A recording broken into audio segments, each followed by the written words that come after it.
Hi friends, welcome to Kokila's channel.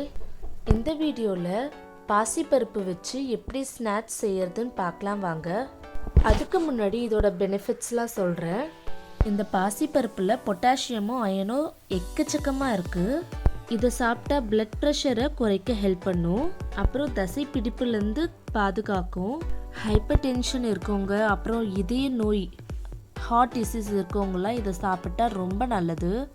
நீங்கள் எண்ணெயில் போட்டு பொரிக்கிறத விட இந்த பருப்பு வச்சு சாம்பாராக கூட செய்யலாம். இல்லைனா பாயாசம், இல்லைனா வெண்பொங்கல், சக்கரை பொங்கல் இப்படி கூட செஞ்சு சாப்பிட்லாம்.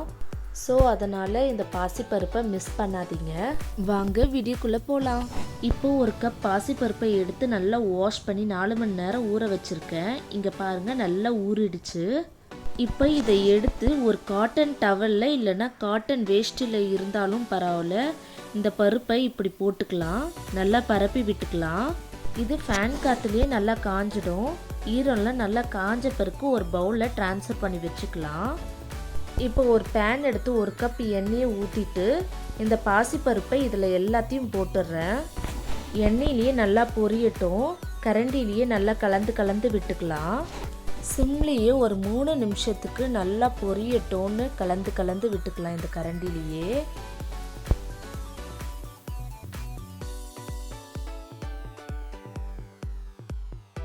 இங்கே பாருங்கள், கலர் சேஞ்ச் ஆகிருக்கு. இப்போ இதெல்லாம் எடுத்து ஒரு பவுலில் ட்ரான்ஸ்ஃபர் பண்ணி வச்சுக்கலாம். இங்கே பாருங்கள், இப்போ ட்ரான்ஸ்ஃபர் பண்ணி வச்சுக்கிறேன். கொஞ்சமாக சால்ட்டு போட்டுக்கலாம்.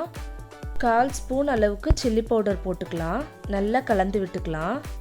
இங்கே பாருங்கள், பாசிப்பருப்பு வச்சு ஒரு ஸ்நாக்ஸே பண்ணிட்டோம். இந்த ரெசிபியை நீங்களும் ட்ரை பண்ணி பாருங்கள், சூப்பராக இருக்கும். இந்த வீடியோ உங்களுக்கு பிடிச்சிருந்துன்னா லைக் பண்ணுங்கள், ஷேர் பண்ணுங்கள், கமெண்ட் பண்ணுங்கள், மறக்காமல் சப்ஸ்கிரைப் பண்ணிவிடுங்க.